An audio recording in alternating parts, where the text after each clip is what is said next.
Welcome back to Yathra's kitchen.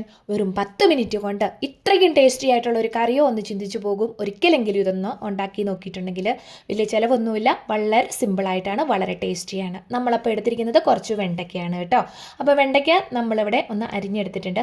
നീളത്തിൽ 4 മുറിച്ചിട്ട് ചെറിയ ചെറിയ പീസുകളായിട്ട് വേണം അരിഞ്ഞെടുക്കാനായിട്ട്. അതാണ് വെണ്ടയ്ക്കയുടെ പാകവും. ഇളം മൂപ്പുള്ള വെണ്ടയ്ക്ക എടുക്കാനായിട്ട് ശ്രദ്ധിക്കുക കേട്ടോ. അപ്പോൾ ഇനി വേണ്ടത് കടായിയൊക്കെ അടുപ്പത്തോട്ട് വെച്ച് കൊടുത്തിട്ടുണ്ട്. ചൂടായി വന്നപ്പം എണ്ണ ഒഴിച്ച് കൊടുത്തിട്ടുണ്ട്. എണ്ണ നമ്മളിവിടെ വെളിച്ചെണ്ണയാണ് എല്ലാത്തിനും ഉപയോഗിച്ചിരിക്കുന്നത് കേട്ടോ. അപ്പോൾ ഇനി വേണ്ടത് അരിഞ്ഞു വെച്ചിരിക്കുന്ന വെണ്ടയ്ക്കയെല്ലാം കൂടെ അതിലേക്കൊന്ന് ചേർത്ത് കൊടുക്കാം.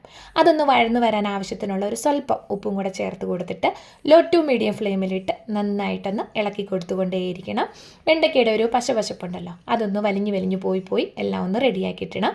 അതുമാത്രമല്ല, മൂടി വെക്കേണ്ട, വെള്ളമൊന്നും ചേർത്ത് കൊടുക്കുകയോ ഒന്നും ചെയ്തേക്കരുത്. ഈ ഒരു പരുവത്തിൽ ഇടയ്ക്കിടയ്ക്ക് നന്നായിട്ടൊന്ന് ഇളക്കി കൊടുത്തുകൊണ്ട് മാത്രം ഇരുന്നാൽ മതി.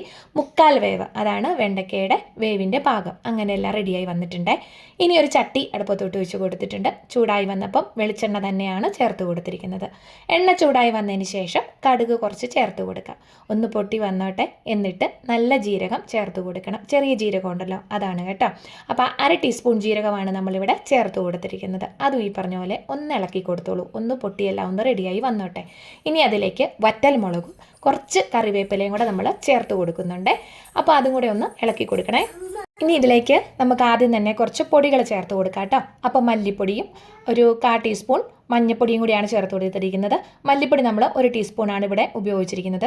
ഇനി വേണ്ടത് കാശ്മീരി മുളക് പൊടിയാണ് ഇവിടെ ചേർത്ത് കൊടുത്തിരിക്കുന്നത്. കാശ്മീരി മുളക് പൊടിക്ക് പകരം സാദാ മുളക് പൊടി എരിവിനനുസരിച്ച് ചേർത്ത് കൊടുക്കാവുന്നതാണ്. ഞാനിവിടെ ഈ കറിക്ക് അധികം എരിവൊന്നും ഉപയോഗിച്ചിട്ടില്ല കേട്ടോ. അപ്പോൾ പൊടികളൊക്കെ പിന്നെ ചേർത്ത് കൊടുത്താലും മതി. പക്ഷെങ്കിൽ ഈ രീതിയിൽ ചേർത്ത് കൊടുക്കുകയാണെങ്കിൽ കറിക്ക് ഒരു പ്രത്യേക ടേസ്റ്റ് തന്നെയാണ്. അതുകൊണ്ടാണ് ഞാനിങ്ങനെ ചേർത്ത് കൊടുത്തിരിക്കുന്നത് കേട്ടോ. ഇനി നമുക്ക് വേണ്ടത് സവോളയും പച്ചമുളകുമാണ്. സവോള കുഞ്ഞു കുഞ്ഞാക്കി അരിഞ്ഞത് 2 കുട്ടി സവോള അരിഞ്ഞെടുത്തിരിക്കുകയാണ്.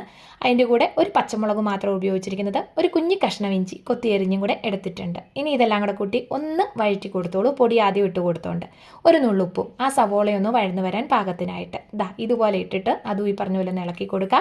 ഇതും 3/4 വേവ് തന്നെ മതിയാവും. നമ്മുടെ കറിക്കെല്ലാം ഈ വെജിറ്റബിൾസ് എന്ന് വെച്ചാൽ നമ്മൾ ഒരുപാടൊന്നുമില്ല, വെണ്ടയ്ക്കയും അതുപോലെ സവോള ഇത്രയൊക്കെ മാത്രമേ ഉള്ളൂ. അതൊരു 3/4 വേവ് മാത്രം മതി കേട്ടോ.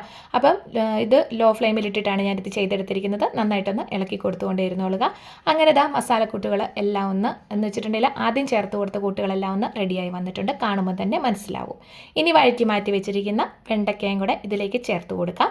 എന്നിട്ട് ഇതും ഈ പറഞ്ഞ പോലെ തന്നെ നന്നായിട്ടൊന്ന് വഴറ്റി കൊടുക്കണം. മസാലക്കൂട്ടുകളെല്ലാം കൂടി ഒന്ന് മിക്സായി റെഡിയായിട്ട് വരണം. നല്ല ഡ്രൈ ആയി വന്നോട്ടെ. എന്നിട്ട് പക്ഷേ ഒരു കാര്യമാണ്, ലോ ഫ്ലെയിമിൽ തന്നെ ഇട്ടാൽ മതി, ഹൈ ഫ്ലെയിമിലൊന്നും ഇടേണ്ട കാര്യമില്ല. കാരണം എല്ലാം തന്നെ വേവ് ഏകദേശം ആയതാണ്. ഒന്ന് മിക്സായി വന്നാലും മാത്രം മതിയാവും. അതുകൊണ്ട് തന്നെ ഇടയ്ക്കിടയ്ക്ക് മാത്രം ഒന്ന് ഇളക്കി കൊടുത്തുകൊണ്ടിരുന്നോളൂ കേട്ടോ. ഇനി വേണ്ടത് തൈരാണ്. നമ്മളൊരു 1/2 ലിറ്റർ തൈര് എടുത്തിട്ടുണ്ട്. അതിനെ ഒന്ന് ഉടച്ചെടുക്കണം. അതുമാത്രമല്ല, അതിലേക്ക് ആവശ്യത്തിനുള്ള ഉപ്പും കൂടെ ചേർത്ത് കൊടുത്തോളുക. കാരണം നമ്മൾ കറിക്കെല്ലാം ആവശ്യത്തിന് മുമ്പേ ഉപ്പ് ചേർത്ത് കൊടുത്തു വിട്ടിട്ടുണ്ട്. അതുകൊണ്ടാണ് കേട്ടോ. അപ്പോൾ ഈ ഒരു വിസ്ക് വെച്ചിട്ട് ഉടച്ചെടുക്കുന്നതാണ് നല്ലത്. മിക്സിയുടെ ജാറിലൊന്നും ഇട്ട് മോര് പോലെയൊന്നും എടുക്കണ്ട. നമുക്കൊരു അത്യാവശ്യം ഒരു തിക്കായിട്ട് കിട്ടുന്ന ആ ഒരു ടൈപ്പിൽ മാത്രം മതിയാവും. പിന്നെ ഒരു കുറച്ച് വെള്ളമൊക്കെ ചേർത്ത് കൊടുക്കാം, കുഴപ്പമൊന്നുമില്ല. ഞാനിവിടെ കുറച്ച് വെള്ളമൊക്കെ ഒന്ന് ചേർത്ത് കൊടുക്കുന്നുണ്ട്. എന്നിട്ട് ആ വിസ്ക് വെച്ചിട്ട് നന്നായിട്ടൊന്ന് ഉടച്ചെടുക്കുന്നുണ്ട്. കാരണം വെച്ചിട്ടുണ്ടെങ്കിൽ വെണ്ടയ്ക്ക ആയതുകൊണ്ട് തന്നെ നമ്മൾ ഈ തൈര് ഒഴിച്ച് കൊടുക്കുമ്പോൾ അത്യാവശ്യം അതിൻ്റെ ആ വെണ്ടയ്ക്കകത്തെ ഒരു തിക്നെസ് ഉണ്ടാവുമല്ലോ, അത് നമുക്കില്ലെങ്കിൽ കിട്ടും. അപ്പോൾ അതുകൊണ്ട് കുഴപ്പമില്ല. പക്ഷെ മോരായിട്ട് എടുത്ത് കഴിയുമ്പോൾ ഒരു ഭംഗി ഉണ്ടാവില്ല, കറിക്ക് ലൂസായിട്ട് വല്ലാണ്ട് അങ്ങ് പോകും. അതുകൊണ്ടാണ് കേട്ടോ. അങ്ങനെ നമ്മുടെ കറിയൊക്കെ ഒന്ന് റെഡിയായി വന്നിട്ടുണ്ട്. ഇനി നമുക്ക് പതുക്കെ സ്റ്റൗ അങ്ങ് ഓഫ് ചെയ്യാം. വേറെ ഒന്നും കൊണ്ടല്ല, തൈര് ഒഴിച്ച് കൊടുക്കുന്ന സമയത്ത് വല്ലാണ്ട് അങ്ങ് പിരിഞ്ഞു പോകും. അതുകൊണ്ടാണ് കേട്ടോ. അപ്പോൾ സ്റ്റൗ ഓഫ് ചെയ്ത് ചെറുതായിട്ടൊന്ന് തണുത്ത്, അല്ലെങ്കിൽ അതിൻ്റെ ആ ഒരു ചൂടൊക്കെ ഒന്ന് ചെറുതായിട്ടൊന്ന് മാറി വരുന്ന സമയത്ത് തൈര് ഒഴിച്ച് കൊടുക്കുക. എന്നിട്ട് പിന്നീട് സ്റ്റൗ ഓൺ ചെയ്ത് നമുക്ക് ചൂടാക്കി എടുക്കാവുന്നതാണ്. അങ്ങനെ തൈരൊക്കെ ഒന്ന് ഒഴിച്ച് കൊടുത്തിട്ടുണ്ട്. ആ പാത്രം ഉണ്ടല്ലോ, അതും കൂടെ കഴുകി ഒരു സ്വല്പം വെള്ളം കൂടെ ഞാനിവിടെ ചേർത്ത് കൊടുക്കുന്നുണ്ട് കേട്ടോ. ഇനി നമുക്ക് പതുക്കെ സ്റ്റൗ ഒക്കെ ഓൺ ചെയ്ത് ഒന്ന് പതുക്കെ ഇളക്കി കൊടുത്തുകൊണ്ടിരിക്കാം. ലോ ഫ്ലെയിമിൽ ഇട്ടാലും മാത്രം മതിയാവും. തൈര് തിളക്കേണ്ട, തിളച്ചിട്ടുണ്ടെങ്കിൽ പിരിഞ്ഞു പോകും. ചെറുതായിട്ടൊന്ന് ചൂടായി കിട്ടിയാൽ മാത്രം മതിയാവും. ഇതുപോലെ ഒന്ന് ഇളക്കി കൊടുത്തുകൊണ്ടിരുന്നൊരു വളരെ ടേസ്റ്റി ആയിട്ടുള്ള റെസിപ്പിയാണ്. കൂടുതലായിട്ടും ചെയ്തിട്ടുള്ളവരൊക്കെ ആയിരിക്കും. ചെയ്തിട്ടില്ല എന്നുണ്ടെങ്കിൽ ഇതുപോലെ ഒന്ന് മസ്റ്റായിട്ട് ട്രൈ ചെയ്യേണ്ട ഐറ്റമാണ്. എനിക്ക് ഒരുപാട് ഇഷ്ടമായ ഒരു റെസിപ്പിയാണിത്. അതുകൊണ്ടാണ് പറയുന്നത് കേട്ടോ. അങ്ങനെ തൈരും ഇതെല്ലാം കൂടി ഒന്ന് സെറ്റായി ഒന്ന് ചൂടായി വന്നിട്ടുണ്ട്. അപ്പോൾ ആ സമയത്ത് നമുക്കൊരു 1/2 ടീസ്പൂൺ മാത്രം ഗരം മസാല ചേർത്ത് കൊടുക്കാം. കൂടുതലായി പോകരുത്, കറിയുടെ ടേസ്റ്റ് തന്നെ മാറിപ്പോകും. അങ്ങനെ അത് വിട്ടിട്ട് നമുക്കൊരു 1 മിനിറ്റ് 1.5 മിനിറ്റ് ഇതുപോലെ ഒന്ന് ഇളക്കി കൊടുത്തുകൊണ്ടിരിക്കുക. ഓഫ് ഫ്ലെയിമിലിട്ടിട്ട് തന്നെ ചെയ്താലും മതിയാവും കേട്ടോ. അങ്ങനെ ഇതാ കറിയൊക്കെ നമ്മുടെ ഒന്ന് സെറ്റായി വന്നിട്ടുണ്ട്. ഇനി പതുക്കെ അങ്ങ് വാങ്ങി വെക്കാം. എന്നിട്ട് കുറച്ച് മല്ലിയിലയും കൂടെ ചേർത്ത് കൊടുക്കാം. മല്ലിയില കൂടുതലോ കുറവോ അതൊക്കെ അവനവൻ്റെ ഇഷ്ടമാണ്. എനിക്ക് ഒരുപാട് അങ്ങ് ഇഷ്ടമല്ല, അതുകൊണ്ട് ഞാൻ കുറച്ച് മാത്രമേ ചേർത്ത് കൊടുത്തിട്ടുള്ളൂ. മല്ലിയിലയും കൂടി ഇട്ട് കൊടുത്തിട്ട് ദാ ഇതുപോലെ ഒന്നുകൂടെ ഇളക്കി ഒന്ന് റെഡിയാക്കി എടുക്കുന്നുണ്ട്. നമ്മുടെ കറി റെഡി ആയിട്ടുണ്ട്.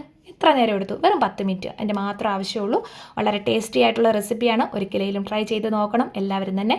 അപ്പോൾ വീഡിയോ ഇഷ്ടമായെങ്കിൽ ലൈക്ക്, ഷെയർ, സബ്സ്ക്രൈബ്, ഹൈപ്പും കമൻറ്റും ചെയ്യാനായിട്ട് മറക്കണ്ട. ഇത് ചോറിൻ്റെ കൂടെ മാത്രമല്ല ചപ്പാത്തിയുടെ കൂടെയും അടിപൊളിയാണ് കേട്ടോ. അപ്പോൾ ശരി.